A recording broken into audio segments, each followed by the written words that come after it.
नमस्कार दोस्तों, हमारे YouTube चैनल पर एक बार फिर आपका स्वागत है। आज मैं आपके लिए मध्य प्रदेश शिक्षक भर्ती संबंधी एक और बड़ी अपडेट लेकर आया हूं। जैसा कि आप यहां पर देख रहे हैं, डीपीआई विभाग का नया आदेश जारी। तो वर्ग 2 के संबंध में एक नया आदेश जारी किया गया है।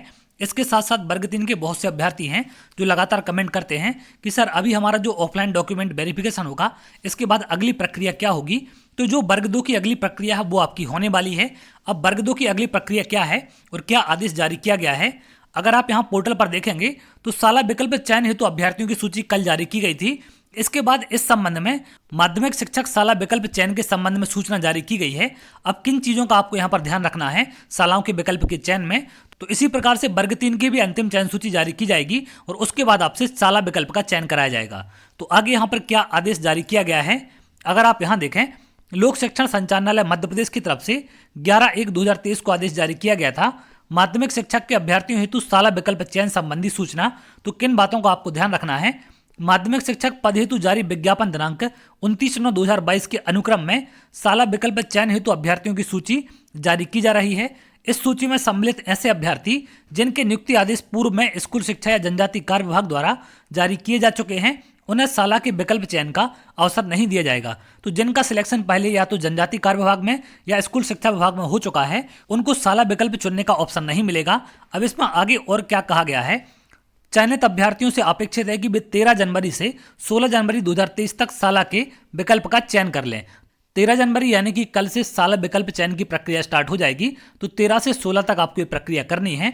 अभ्यर्थी को न्यूनतम 50 विकल्प अथवा किसी विषय में 50 से कम रिक्तियां होने पर समस्त रिक्तियों का चयन करना अनिवार्य होगा। तो कम से कम 50 विकल्प की आपको सलाह यहाँ पर दी गई है।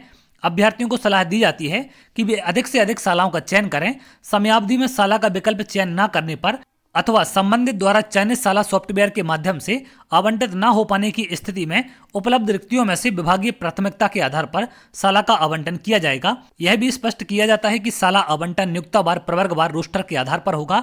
तो अगर आप शालाओं का विकल्प नहीं चुनेंगे तो आपको विभाग अपने हिसाब से किसी भी शाला में पहुंचा देगा, आपकी प्राथमिकता का वहां पर ध्यान नहीं रखा जाएगा। तो कम से कम 50 विकल्प चुनने की सलाह आपको यहाँ पर दी गई है।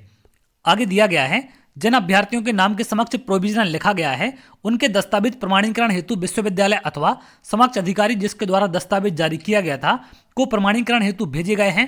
प्रमाणीकरण के आधार पर संबंधितों की अभ्यर्थता मान्य अथवा अमान्य की जाएगी। अन्य अभ्यर्थियों के संबंध में भी विसंगति की जानकारी संज्ञान में आने पर अभ्यर्थी अमान्य की जा सकती है। ऐसे अभ्यर्थी जिनका चयन आरक्षण नियमों के तहत हुआ है, वे अपना डिजिटल जाति प्रमाण पत्र बनवा लें। ऐसे अभ्यर्थी जिनके द्वारा आय आधारित आरक्षण का लाभ लिया गया है, उनसे अद्यतन वित्तीय वर्ष का आय प्रमाण पत्र भी अपेक्षित होगा। इसी आधार पर संबंधितों की अभ्यर्थता मान्य अथवा अमान्य की जाएगी। तो जिन भी अभ्यर्थियों ने आरक्षण का लाभ लिया है, उनको अपना जाति प्रमाण पत्र डिजिटल बनवाना है। और जिनको आय के आधार पर सिलेक्शन मिला है, जैसे ईडब्ल्यूएस वाले, तो इनको अपना आय प्रमाण पत्र यहाँ पर लेकर जाना पड़ेगा।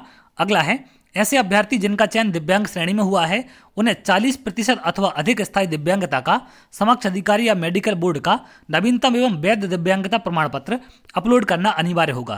तो ये तमाम चीज़ें यहाँ पर मांगी गई हैं। और इसके साथ साथ कुछ और चीज़ें यहाँ पर दी गई हैं आपको कि व्हाट्सएप या मैसेज करके विभाग को परेशान ना करें। ये जो पहले आपको आदेश जारी किए गए थे, और कोई यहाँ पर डाउट है आपको तो इस नंबर पर आप कॉल करके इनसे पूछ सकते हैं। और आगे की जो भी जानकारी है उसके लिए आप MP ऑनलाइन पोर्टल को देख सकते हैं। ये तमाम जानकारी इसमें दी गई है।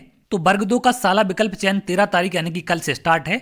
तो 13 से 16 तक आपके विकल्प खुलेंगे, तो आप जाकर अपनी शालाओं का चयन कर सकते हैं। तो चलिए आगे और जो भी अपडेट निकल कर सामने आएगी मैं आपसे जरूर शेयर करूंगा।